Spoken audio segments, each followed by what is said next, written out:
Assalamualaikum warahmatullahi wabarakatuh. Bismillahirrahmanirrahim. Nahmaduka ya ghafuru ya syakuru. Mashalli wa sallim barik ala sayyidina maulana Muhammadin wa ala alihi wa sahbihi asma'in nama ba'du. Sayyidina Ali itu masyhur, dia punya musuh besar namanya Muawiyah.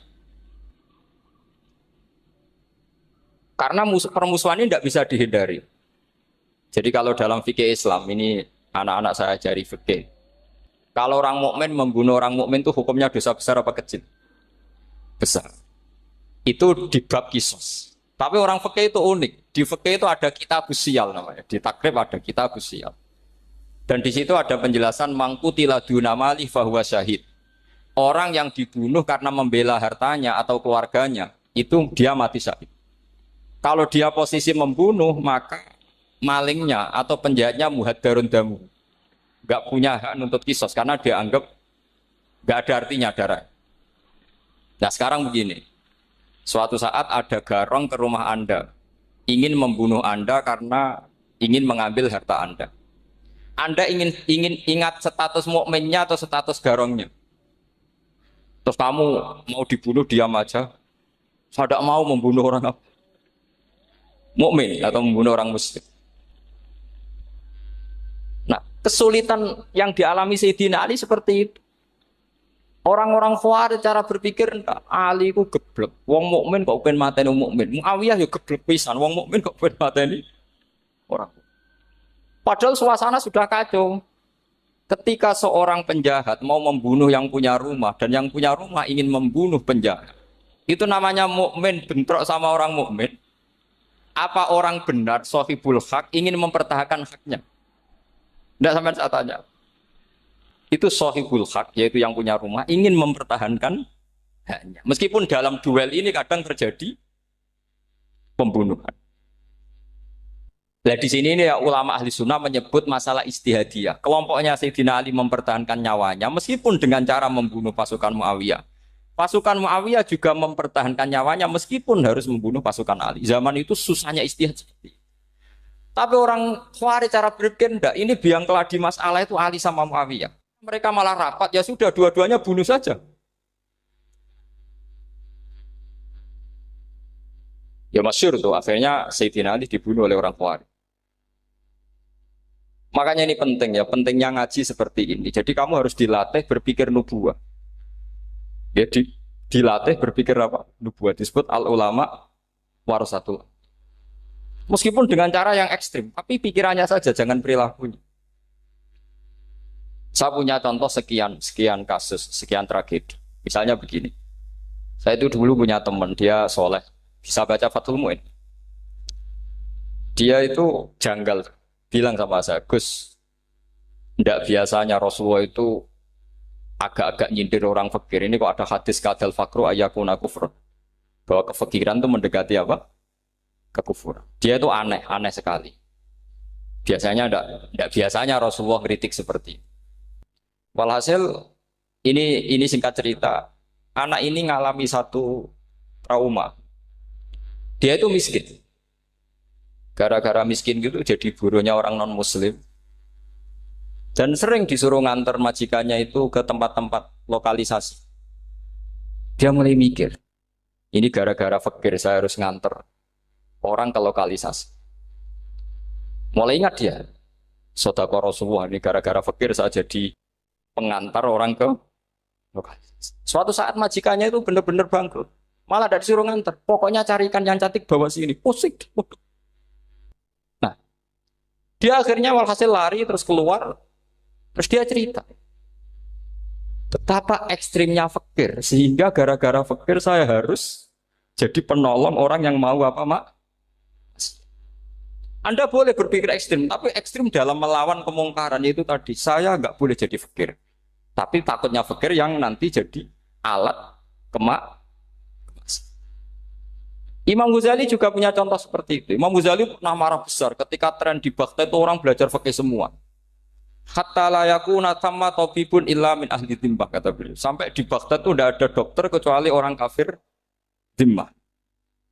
Akhirnya kalau ada ulama sakit, saya masih ingat pas kecil, kalau ada ulama sakit itu tidak boleh dibawa ke rumah sakit. Takutnya ketemu dokter muslim, non muslim malah disuntik langsung apa?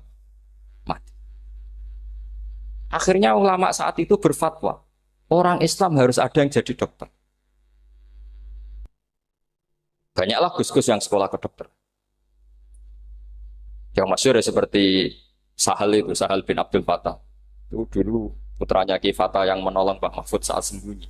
Saking idolakannya Basal, anaknya dinamakan Sahal, tapi dia jadi dokter spesialis bedah. Begitu seterusnya urusan negara. Dulu itu orang jabat itu tidak boleh, karena jabat itu dekat dengan syubhat, dekat dengan haram. Tapi gara-gara pejabatnya non-muslim, kalau bikin aturan ya ala non-muslim. Ulama akhirnya sadar, andikan kita yang jabat pasti tidak seperti itu. Bisa bikin perda ini, bisa bikin pelaturan begini yang menguntungkan Islam.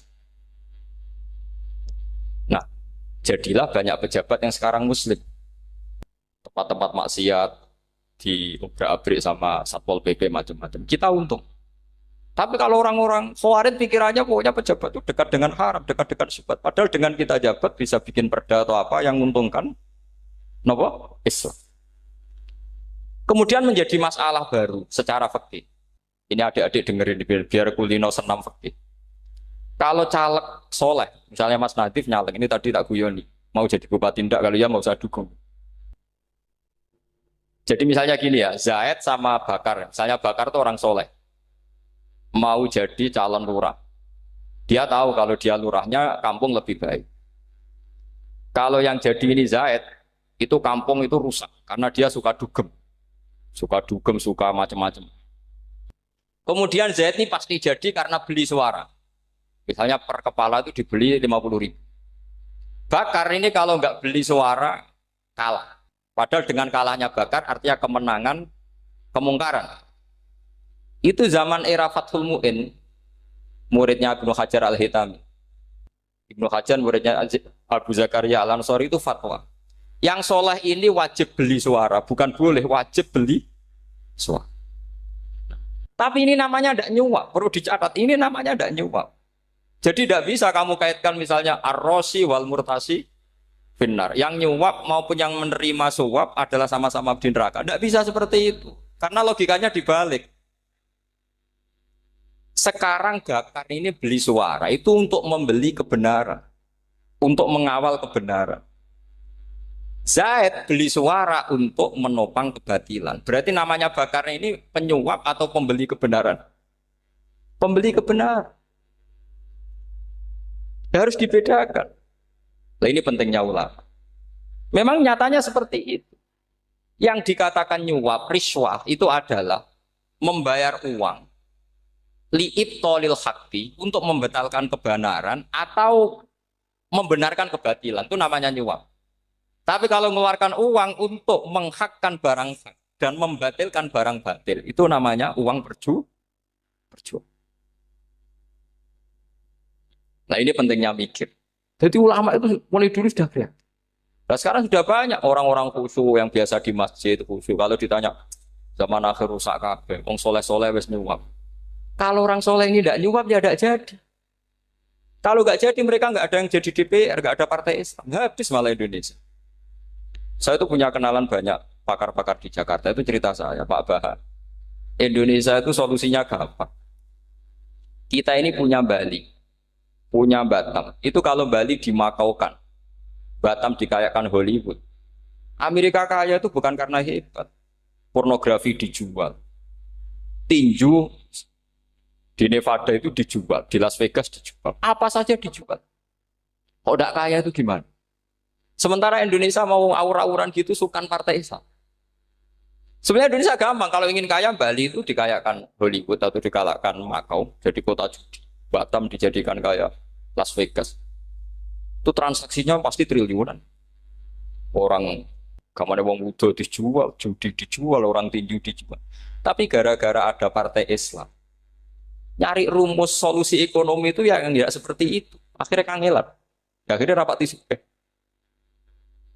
Tapi barokah tetap barokah partai apa? Yang menangnya caleg-calegnya rata-rata ya beli. Kalau tidak beli habis. Saya bukan menghalalkan nyuap, enggak. Kalau nyuap tetap haram ila yaumil qiyamah. Tapi kalau suratul masalah seperti ini kamu mengatakan suap itu beda. Ini suratul masalah yang tidak ada kaitannya dengan Asal lawannya batil, kecuali lawannya sama-sama hak. Dua calon di kampung itu soleh sama soleh. Ini yang soleh bayar nggak boleh karena siapapun yang jadi soleh itu nggak boleh. Makanya kalau cari musuh yang dolim biar halal ya. Sekarang ya seperti itu. Kamu biasa heroik, biasa ngasih kiai kamu, ngasih hadiah kamu, biasa ngasih ibu kamu uang. Ternyata ibu kamu setelah kamu kasih uang, dikasihkan adik kamu atau kakak kamu yang nggak pernah kerja, terus kamu marah-marah, ini tidak adil. Saya yang memberi nggak dikasih, ini yang nggak kerja dikasih terus. Loh kamu biasa jadi pahlawan kok turun kelas menjadi apa? Pasien. Kamu milih jadi pahlawan apa pasien? Pahlawan. Jadi sebetulnya faham-faham ekstremis ini dari kegoblokan. Dari kegoblokan berpikir nubuah sehingga tidak punya rasa ibadah. Lah ini yang menjadi orang-orang ekstrem. Jadi korban pertama ekstremitas itu bukan sahabat tapi Rasulullah Shallallahu Alaihi Wasallam, yaitu Nabi dibilangin oleh mereka, "I'dil ya Muhammad, kamu kalau bagi harus adil." Pikiran mereka kalau adil sama rata sama. Jadi kalau pakai pikiran itu, saya minum di sini itu haram.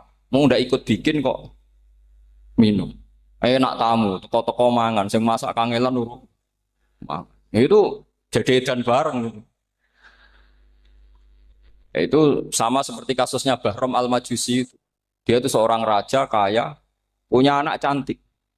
Dipikir-pikir, anakku ayu, dirabi nong liya rugi, sing gedekno aku, sing rumah aku dirabi wong liya. Maka dia berpikir mau dinikahi sendiri. Karena tadi melihat Mas Nadiem ya orang Kenya tadi, apa Nigeria, Nigeria. Malah gak layak itu maksudnya untuk orang. Ini Mas Nadiem ini termasuk harus mendukung gerakan tidak ekstrim. Nyawanya masih itu karena barokahnya beliau agak-agak gitu. Tapi nggak sampai liberal ya agak-agak pokoknya itu. Karena ketika ada gerakan ekstrim di Mesir, itu termasuk dia DPO. Ternyata setelah ada intelijen, beliau pas buka itu nggak makan dulu tapi rokok dulu. Wah ini mesti orang sekuler, nggak ekstrim. Akhirnya nyawanya sampai sekarang itu barokahnya rokok pas iftar itu pas. Nah, tanya ini masih hidup, iya mas ya. Ya pernah sepuh sama saya. Jadi pikiran-pikirannya Bahram itu seperti itu. Walhasil akhirnya Bahram itu menikahi anaknya sendiri. Masyhur itu dalam cerita. Jadi ceritanya itu ada seorang wali tidur di Masjid Haram sama Rasulullah, ditemuin gitu. Terus kata Rasulullah, salam saya untuk Bahram Al-Majusi.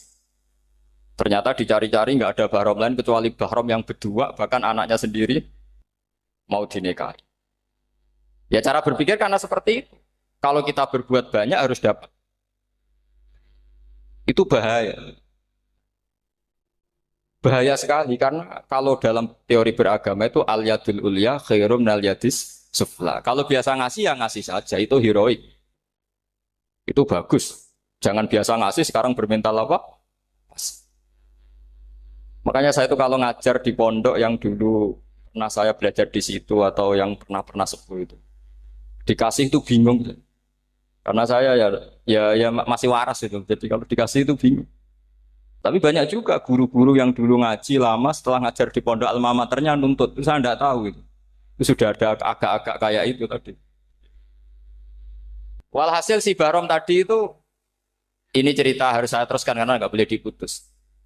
Dapat salam dari Rasulullah. Ternyata di balik nakalnya dia itu pas mau bulan pertama, malam pertama itu ada seorang janda sepuh ke situ. Ganggu dia tentu ya. Ketika dikejar pulang lagi sampai 3 kali. Dia tanya, kenapa bu kamu begitu? Katanya saya ini anak-anak saya kelaparan. Kalau saya pulang anak-anak saya nangis minta makan. Saya ingin minta Anda. Tapi setelah saya ingat Anda ini majusi, saya mukmin, saya mukminah, saya pulang. Ya sudah bu, kamu di rumah saja. Nanti saya kirimi makan. Dikirimi sendiri, padahal dia seorang raja orang kaya. Barokahnya itu dia dikasih tobat sama Allah. Dan paginya ketemu tamu yang mengirimkan salam dari Rasulullah SAW. Akhirnya Bahram ini menjadi muslim.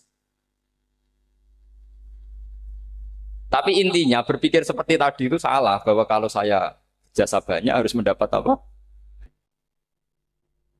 Ini cara berpikir orang-orang Khawarij. Iya, saya pernah ditanya seorang dosen. Gus, saya ini kalau baca sejarah perang Badar atau perang Uhud, yang saya tidak nerima itu satu.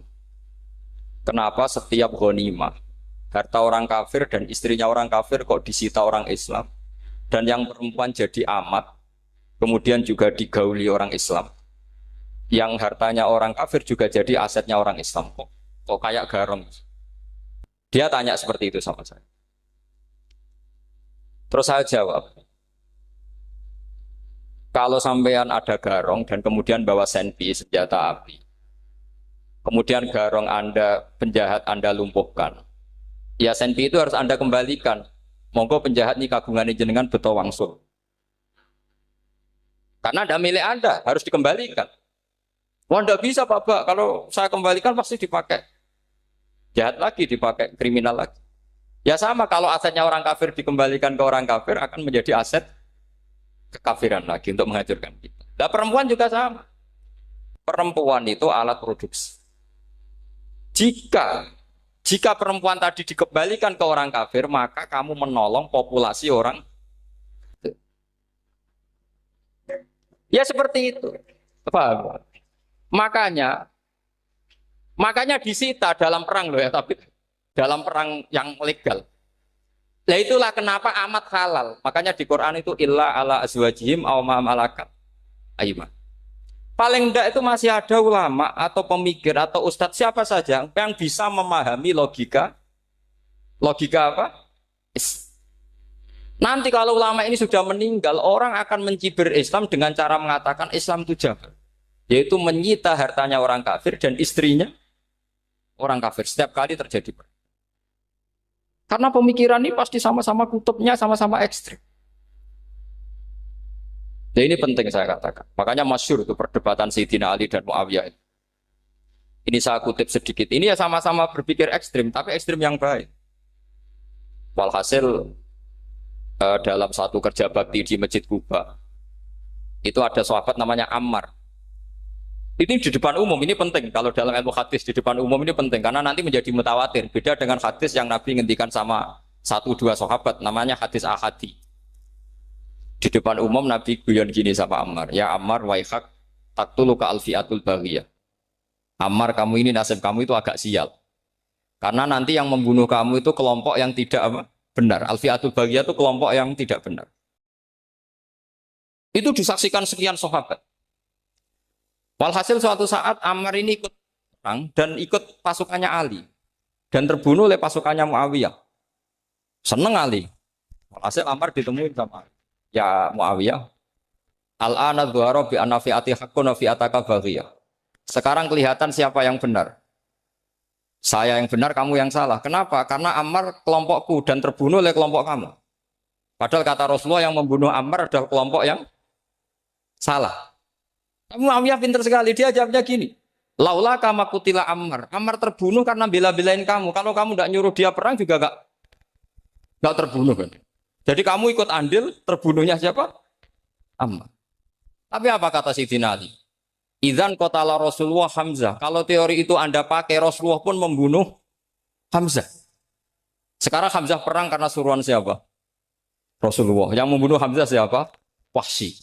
Kalau teori itu Anda pakai, berarti Rasulullah pun membunuh Hamzah. Terus fasa kata Muawiyah, terus Muawiyah diam. Jadi fikih pun tuh diputuskan lewat pikiran ekstrim.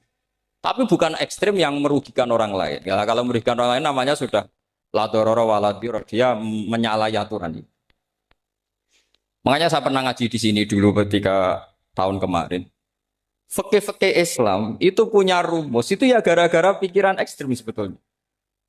Saya pernah nyontohkan adalah orang tuh kalau sholat jenazah itu mayitnya di depan. Itu ulama fikih tidak ada yang punya alasan. Mau hanya bilang gini, hakadha wajadna salafan wa khalafan. Mulai dulu kalau nyolati mayit ya jenazahnya di depan. Ya hanya gitu saja, tidak punya alasan.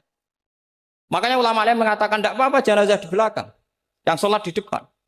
Kenapa? Fa innaha laysat bimanzilatil imam. Memangnya jenazah imam kok harus di depan? Itu ya tidak ada yang bisa bantah. Bagaimana mungkin harus di depan? Oh, enggak imam kok harus. Yang harus di depan itu imam. Jenazah itu imam apa enggak? Enggak. Terus alasan kedua sholat ghaib. Kalau ada orang mati di Surabaya, Mas Nadib di sini, sholat gaib boleh enggak? Boleh. Jenazahnya di depan apa belakang? Belakang. Di belakang kan? Berarti harus enggak jenazah di depan? Ya dia mau ngakeh yang jelas kalau itu. Lah ini contoh-contoh kecil. Nah orang Khawarij itu orang yang paling tidak mau menerima otak-atik seperti itu. Akhirnya jadi goblok bareng tadi. Ya makanya Rasulullah pun jadi korbannya Khawarij. Muhammad kamu harus adil.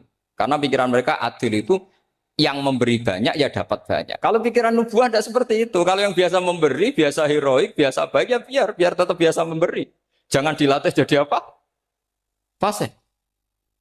Ini mungkin adik-adik juga agak keberatan, tapi harus dilatih.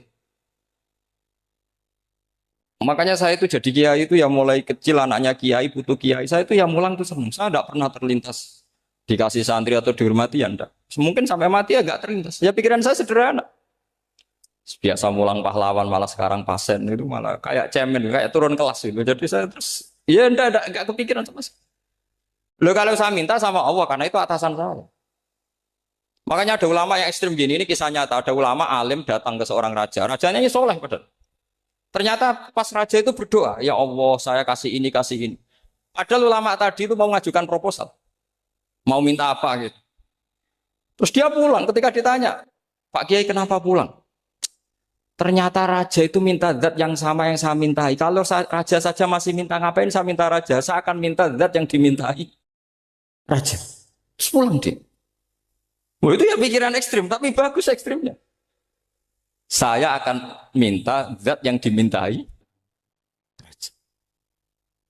Kalau sampean kan uteke saya les, sholat dinteni, tetap jalo. Oh, orang mikir seperti itu.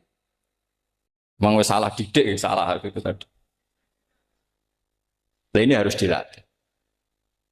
Masyhur itu ketika Nabi pas Fathu Makkah itu, orang-orang Ansor ngomentari Nabi gini ketika Nabi sangat happy di Mekah, sangat enjoy di Mekah. Kata orang-orang Ansor, Amar rojul fa'adroka durok fatun fi ahli wa ulfatun fi asyiroti. Namanya orang pasti happy kalau di kampung halaman. Jangan-jangan Rasulullah itu nanti hidup di Mekah lagi karena Mekah sudah dikuasai orang Islam. Beliau pasti kangen sama keluarga, sama Mekah. Tapi ya sama, ketika Rasulullah mulai ngasih itu, orang-orang Quraisy dikasih banyak, orang Ansor juga pikirannya seperti itu. Baru orang Ansor dilatih pikiran nubuwah, yaitu tadi. Mereka itu dapat kambing, dapat sapi, terus pulang. Kamu mendapat saya, milih mana? Milih Rasulullah Shallallahu Alaihi Wasallam. Sekarang kamu saya balik. Kamu punya kiai, kamu bisa memberi hadiah, memberi beliau. Suatu saat kiai Anda ini kaya raya, terus sering ngasih orang-orang yang nggak pernah berjasa. Kamu nggak pernah dikasih.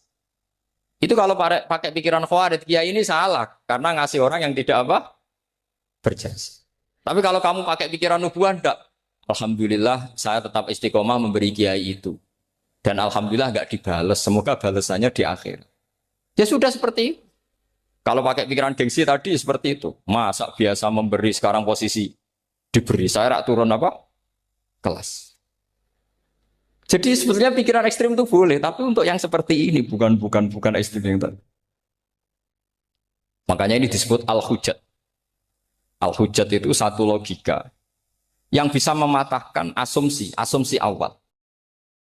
Ini saya harap santri-santri matolek putra maupun putri berpikir seperti ini. Sehingga sama. Jadi misalnya sekarang dibalik. Kalau ada orang NTT yang masih non-muslim, itu orang kafir yang harus dibunuh atau orang kafir yang harus didakwai. Mesti pikirannya itu, kalau Nabi itu ya semua yang didakwai Nabi dulu orang kafir. Nah, ketika Nabi di Mekah itu pertama ketemu orang kafir itu dibunuh atau didakwai? Didakwai. Ya berarti pilihan sekarang ya didakwai bukan dibunuh. Nah soal perang itu perang itu beda dengan membunuh. Ada janjinya, ada macam-macamnya, terus nggak ada solusi itu baru ada apa? Jadi kalau sudah dibalik-balik gitu, makanya kata ulama-ulama, Khawarij itu pasti salah. Pasti salahnya adalah kalau orang tidak benar ya dibenarkan bukan dibunuh. Kalau setiap orang kafir dibunuh, Nabi kapan jadi nabinya? Karena orang kafir habis. Jadi metode bil hikmati ya ada, mengidhatul hasanah ya ada, karena orang kafirnya sudah apa? Mati. Terus, pertanyaan kedua, kalau Nabi harus ekstrim ngapain yang ngawal Jibril? Halnya Israel lebih efektif. Jadi jadi kalau sama-sama ingin ekstrim, Nabi itu nggak usah dikawal Jibril, kan enggak efektif kan? Harusnya yang ngawal itu siapa? Israel. Kan nggak repot.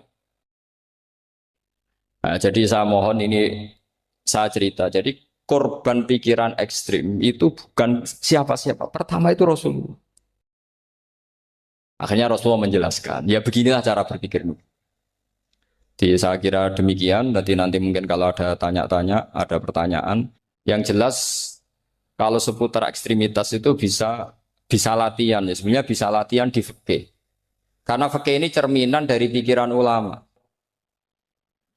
Ya, cerminan dari pikiran apa ulama yang tidak tekstual. Ya, seperti gini ya. Tasaddaqa Rasulullah so'an min tamrin au so'an min akidin. Ketika zakat fitrah itu Rasulullah mengeluarkan satu sok amr. Amr itu kurma. Kalau menurut tekstual berarti zakat fitrah harus pakai kurma. Tapi semua ulama sedunia mengatakan putih ahlil balad. Hanya dalam konteks Indonesia ya pakai apa? Beras. Berarti kata tamr diganti kut. Diganti apa? Kut. Jadi orang itu jangan diajak goblok bareng. Masa Nabi ngendikan tamr harus apa? Makanya saya pernah debat. Pak Nabi itu cingkrang. Kenapa orang-orang itu rata-rata tidak cingkrang? Saya bilang, Nabi itu hidupnya di Mekah. Kenapa Anda hidup di Indonesia? Iya, Nabi itu hidupnya di Mekah. Terus saya tanya lagi, Nabi itu hafal Quran, kamu udah hafal? Saya hafal Quran. Kalau cingkrang gampang, karek ngetok kata saya. Ya, kalau ada sunnah Rasul, Nabi hafal Quran, enggak hafal kan? Berarti kalau ikut sunnah Rasul, hafal Quran. Jangan cingkrak tok, ya hafal apa?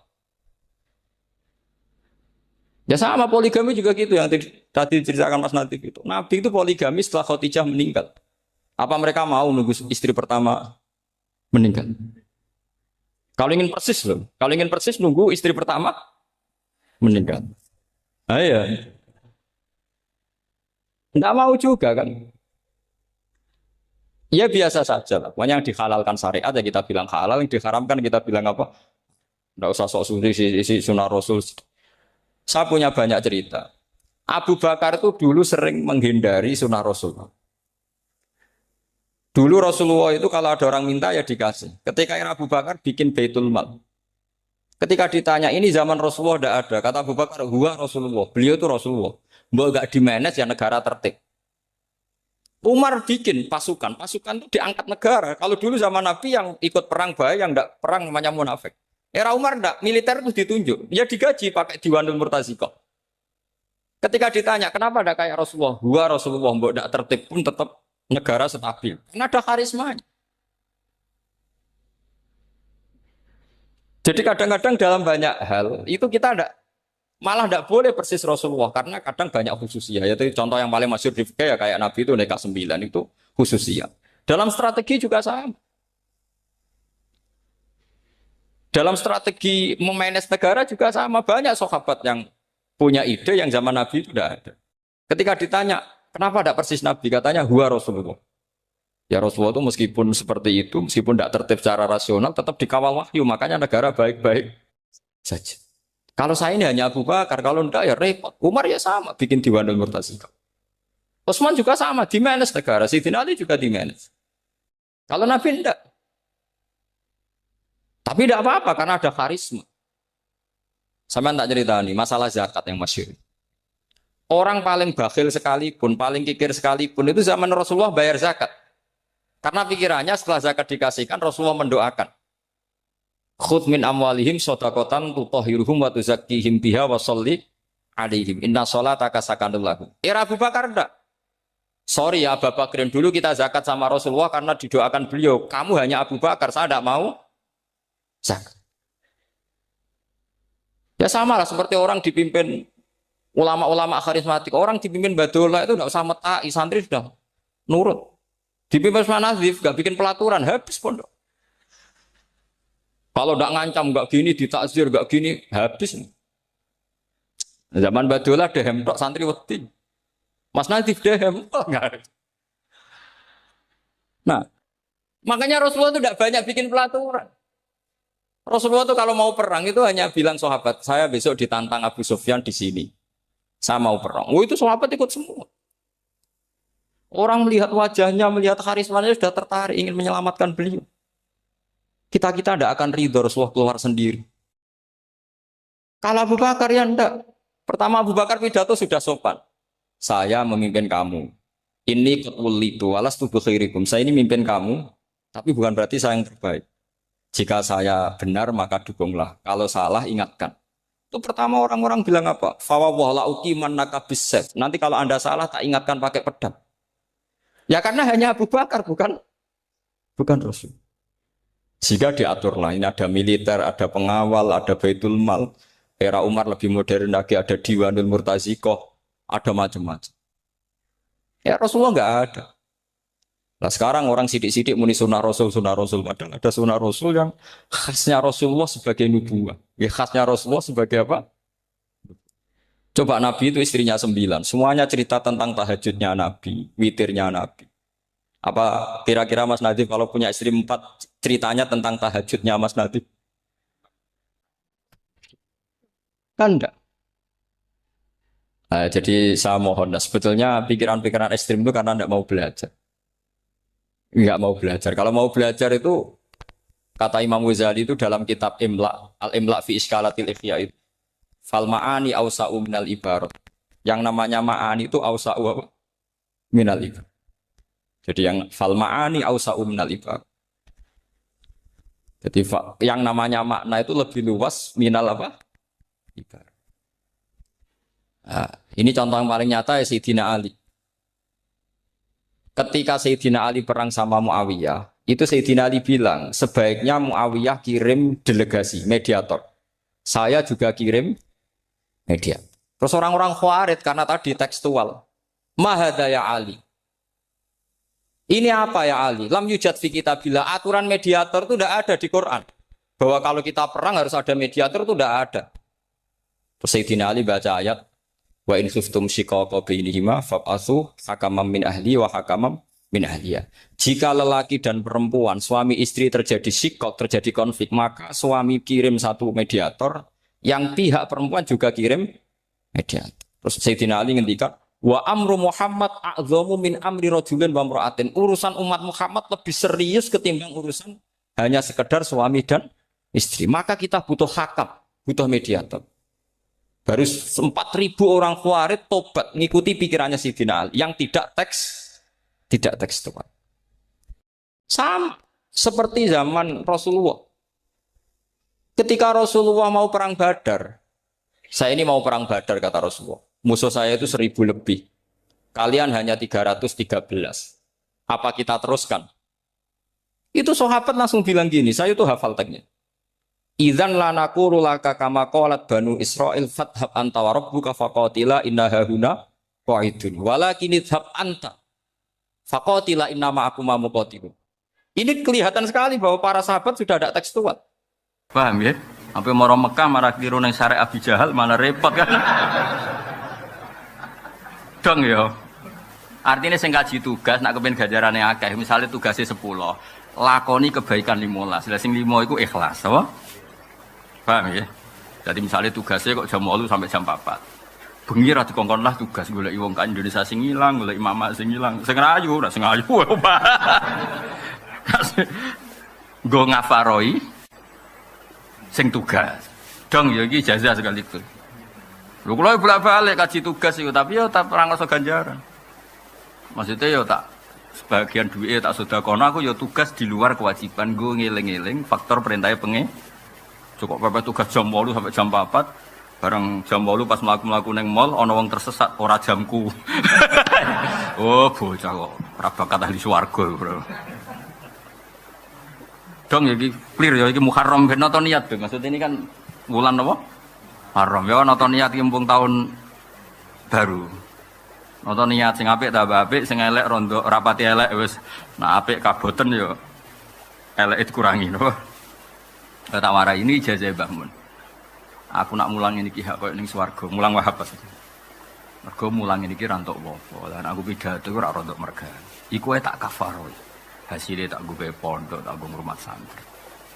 Tapi ngaji tenan yo ngene iki, mesti ngaji wong ra jelas-jelas ngene iki. Murun sallallahu Muhammad sallallahu alaihi wasallam ngono tok. Serapati paham. Pokoke nggo rame-rame no. Ya tak bare mergo ya pas iku isih eling kula Mbah Mun dalil ya qaum ittabiul mursalin ku ittabiu malla yasalukum anhu. Padahal ma'anar Rasul itu punya definisi banyak, yaitu orang yang dapat wahyu dari Allah lewat Jibril, orang yang dapat kitab suci, orang itu definisi Rasul. Tapi di Yasin titik beratnya definisi itu yang tidak minta upah. Ya definisi Rasul itu kan kata. Misalnya orang dapat wahyu, yang dapat kitab suci, yang disuruh tablek. Tapi di ayat itu enggak bakas itu semua. Yang dibahas apa? Ittabi'u mallai salkum. Fal, rumah novel, beberapa krungu wae ben diterang. Jadi definisi Rasul itu sing gak njaluk obat. Untungnya definisi dokter ra ngono. Definisi kiai ora. Ya ana kiai sing bali lho, niku Rasul Gusti, karena Rasul kudu maksum, kudu sempurna. Nak kiai mboten perlu. Ya oleh ngelah-ngelah ngono ku ya oleh apa? Ben di pekerjaan ngelah napa? Tapi kula eling dhewe Mbah Mun ya. Malane kiai-kiai kados Mbah Zubair riyen mesti di desa binaan. Kalau ngantos saat ini teng Jogja ada kampus yang saya kerja profesional dapat royalti. Tapi saya mesti menyertakan ngaji-ngaji yang tidak dapat apa-apa. Guiling-gilingan itu perintahnya pangeran. Napa? Guiling-gilingan itu yang perintahnya.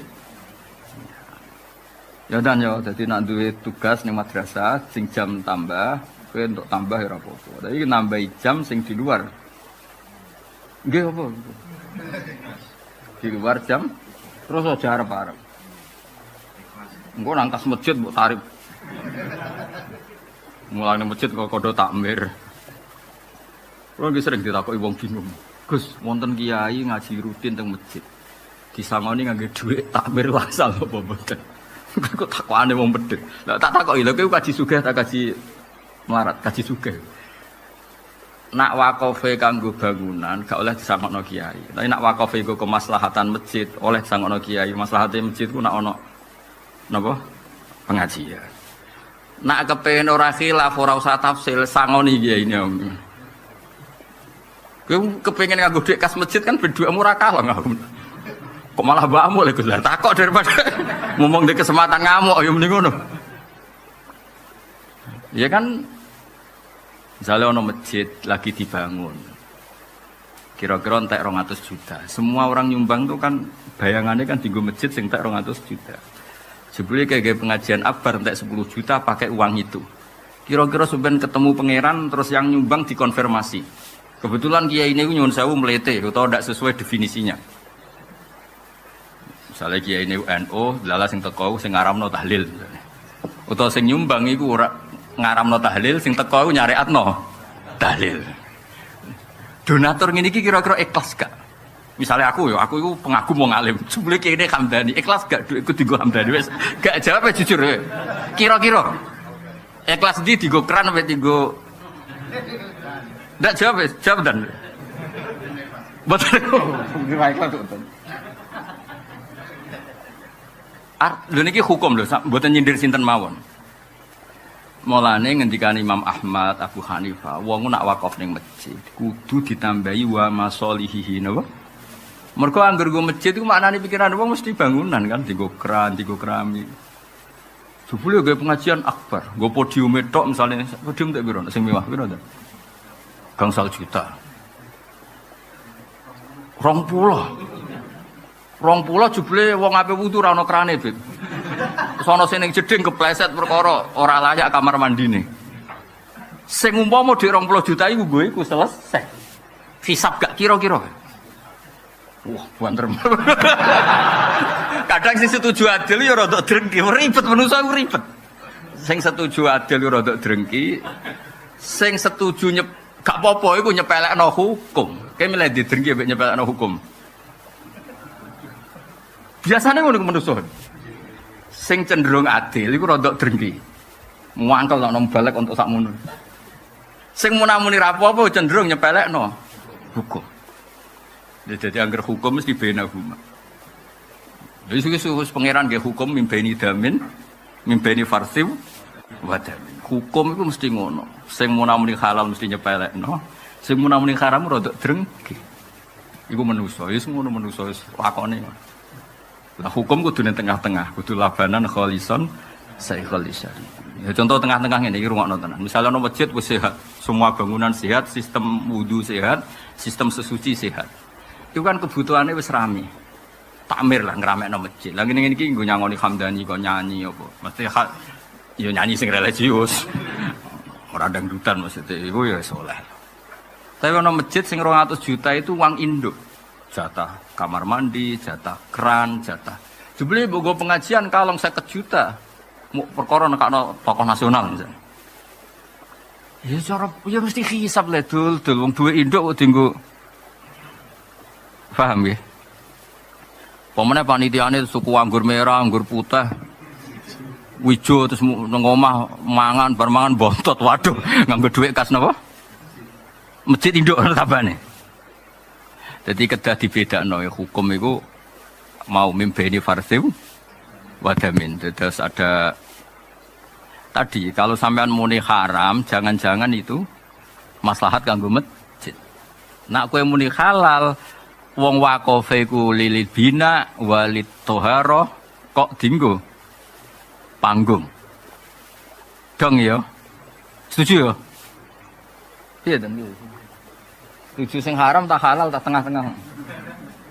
Cek baleni nah iki ngaji baleni.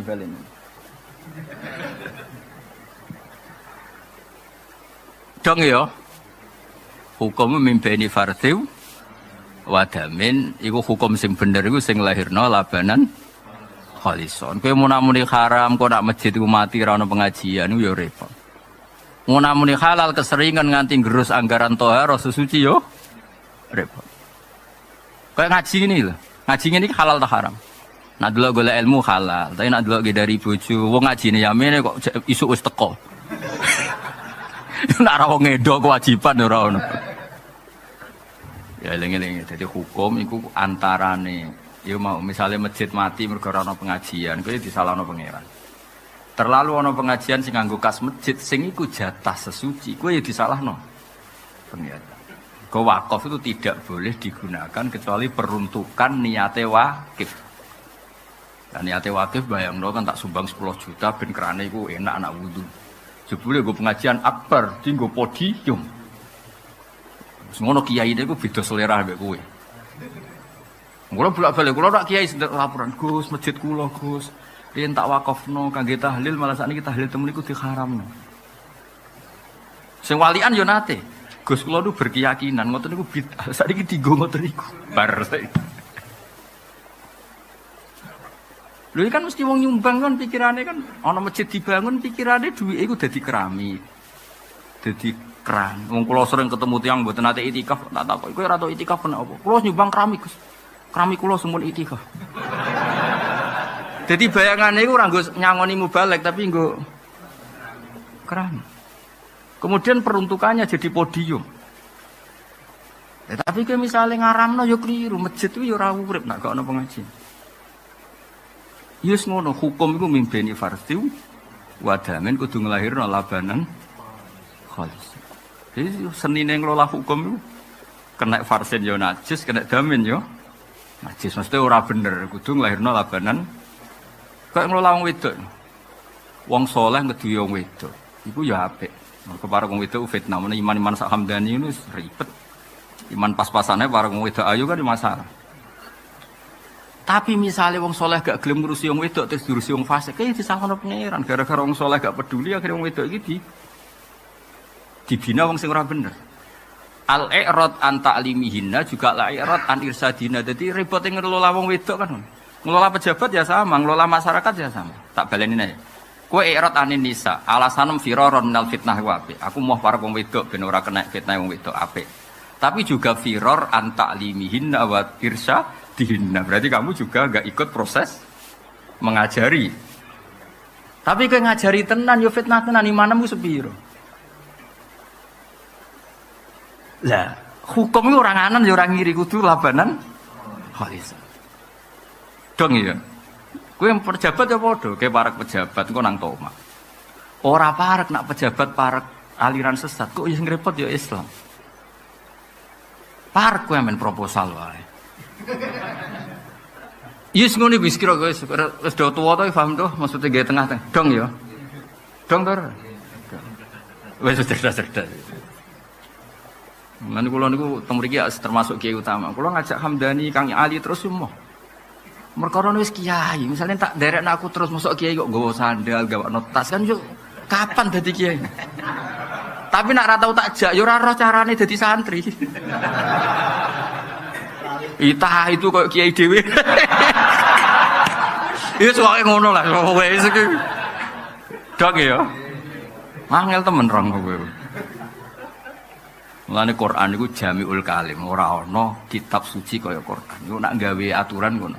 Wa innalakum fil an'ami la'ibrah nusqikum mimma fi butunihi kum min baini farthi wa damil mesti nglairno labanan khalisan. Wis ngono. Wong wedok ana wong saleh kok ngeduwi wong wedok, ngeduwi pejabat, ngeduwi wong fasik.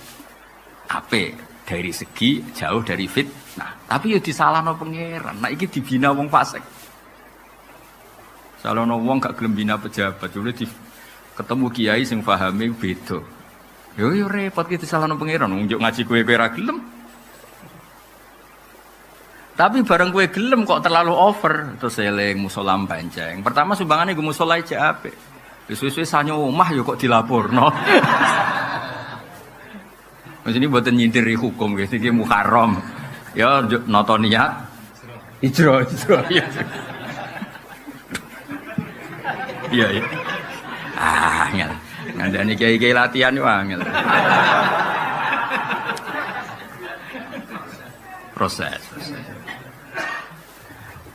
Mulane Abdul bin Mas'ud mboten nate ngajak santri. Nang ndi-ndi mboten nate ngajak santri.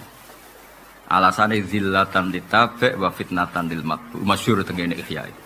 Wong nak kesuwen ngajak santri iku suwe-suwe iku njupuk gelas lho mok 2 meter ra gelem. Midah gelas lho ra gelem. Saking suwene ana pendereke. Jupukno, Cung. Jupukno. Suwe-suwe ku yo lali lah dekne iku abdun. Dekne ning ngarepe Allah nggih namung kawu. Tapi nak kowe ora tau ngajak santri yo ora roh carane santri ku didik. Yus ngono pangeran. Dadi wong nak kesuwen ngajak santri. Wis santri saleh lah kiai ini saleh lah nak kesuwen. Iku yo kanthi kaget tenan cara sandal rong walian yo kaget tenan. Suwe-suwe lali. Hamdani sering nderakno aku iku lali. Malikno sandalku ora tahu. Mergo kesuwen dadi kiai. Lho gak iki cerita, maksudnya iki cerita. Jadi nak kesuwen itu tetep rapi. Tapi misalnya kue kok kesuwen dadi santri amen apa? Amen noto sandal kiaimu. Suwe-suwe kue yo lali. Bareng sandalan ditoto malah kaget sandale sapa. Jadi pokoke kabeh berlebihan iku ora apik, napa? Lha sing dawuh Abdul bin Mas'ud nak ning ndi di daerah santri gak gelem. Mergo sing derekne kuwi mergo kudu nurut. Sing diderekno lawan fitnah terus kumolu bur jenenge zillatan litabe wa fitnatan lil matbu. Ya misale ki dadi kiai nek kesuwen. Wong mobil kowe nyupir yo ora iso, nata oli ora iso, bareng oli telat karek ngamuk. Banyu radiator telat yo karek. Mergo kesuwen. Mestine yo salahmu sing duwe kowe kok bareng telat kok supir sing mbok. Tapi nak kowe dadi kiai kesuwen tawadhu amen nyupir, mikire ora pengajian, iki oli entek untuk dhuwit kondi. Akhirnya pas pengajian ora cerita hukum, cerita oli. Ketawadhuan amen nyupir repot. Lah is hukum mesti mimpeni farsiu wa damin. Iku nak iso baini tenan antara betul iku nglahirkan labanan khalison sa'ikhul lisyari. Mulane iki ngaji niki Muharram niki dawuhe Mbah Mun, dawuhe bapak, dawuhe guru-guru apa-apa iku seimbang. Nek jare Mbah Mun kancanan wong cilik terus gak maju. Kebakasane iku mangan sembako. Terus Indonesia sing mikir jembatan, mikir hal-hal publik sapa? Wong asing dipikir amen pribadi wae wong kancanan wong cilik, anggere iso mangan ya wis cukup. Tapi kancanan wong gedhe terus ya sombong. Ya wis ngono. Mulane kaya kula dadi kiai ra jelas niku. Kula kancanan pejabat ya gelem, Hamdani ya gelem, Hamdan ya gelem, sak kecekele lah pokoke urip ngono apa. Iku ana ilmune, iku nggo ngelola mimbeni farsiu badan. Iku nglahirno labanan.Ane contoh top iku Kanjeng Nabi Muhammad sallallahu alaihi wasallam. Kaya apa akrabe Nabi mbek Bilal ambek Ammar. Tapi ora akrab-akrab banget. Cara akrabe mau ambek Bilal mbek Ammar, mungkin ndak punya selera untuk futuhat. Untuk futuhat ning Romawi, futuhat teng Palestina, teng Konstantinopel. Baru kayak kancanan wong Quraisy. Orang Quraisy itu punya selera. Abu Bakar itu pedagang internasional, punya selera. Ada daerah mana yang belum dikuasai Islam. Umar itu selera. Mergo Quraisy. Lane dawuh ulama-ulama tarikh, untung sing dadi khalifah wong Quraisy. Dadi duwe selera napa? Jadi artinya ngene, koyo apa Nabi akrabe mbek Bilal Ammar, tapi tetep ra tau kandidat khalifah. Ngono iku kok angel temen nerangno kowe. Paham ya? Ojo kowe parek wong melarat terus khalifah ya wong melarat iki. Yo ribet kan. Gak bakas jalan tol, bakas sembako terus yo ribet. Paham ya? Tapi nak kancaran wong sugih tok bakasane sembako, bakasane tol jebule ra mikir. Rakyat yo melarat. Dong ya. Ya semono angel temen nerangno kowe yo dong ya. Dadi ngelola hukum iku kudu mimbeni farsiu wadam. Ini ku kelola nglahirno labanan khalisan sa'ighal lisyaribi. Jadi kaya apa Nabi senenge ning Ammar, ning Bilal, ning Suhaib. Tapi Nabi nak rembukan hal-hal besar mesti ambek Abu Bakar, ambek Umar. Kowe iki Quraisy dan tokoh. Dia selera. Ini tokoh ora gadah apa? Selera. Mulane Umar nak nangisi Kanjeng Nabi ku gagang ndekne tokoh. Ya Rasulullah, nangis kena apa ke nangis? Mergo roh Nabi ku gegere bekas khorisun nakhl. Napa karo saiki? Kloso pokoknya Nabi ku bekasnya kloso sing kasar itu. Pokoknya kloso. Alasannya Umar apa? Saya ini sering jalan-jalan ke Romawi, ke Persia dan raja-raja mereka fina imihim, mereka dengan segala wah, sehingga tidurnya ra perlu bekas ning kasur empuk. Punya selera. Jadi kita peduline mbek Kanjeng. Ya Bilal ora ngono ya biasa wae santai. Guys, aku ya bar ngono kan ribet. Jadi gak heroik kan. Misalnya kayak aku melarat terus numpak mobil elek macet. Kelangan Hamdani ya biasa wae. Wingi motorku lho macet Gus kadone oh ya ribet. Nek ketemu wong sugih kan terus ditawani genti Gus. Kan lumayan apa? Dong ya. Mari ketemu Hamdani, wingi kula motor kula malah waduh Gus, malah diceritani. Roh kiai ini madharat itu santai apa?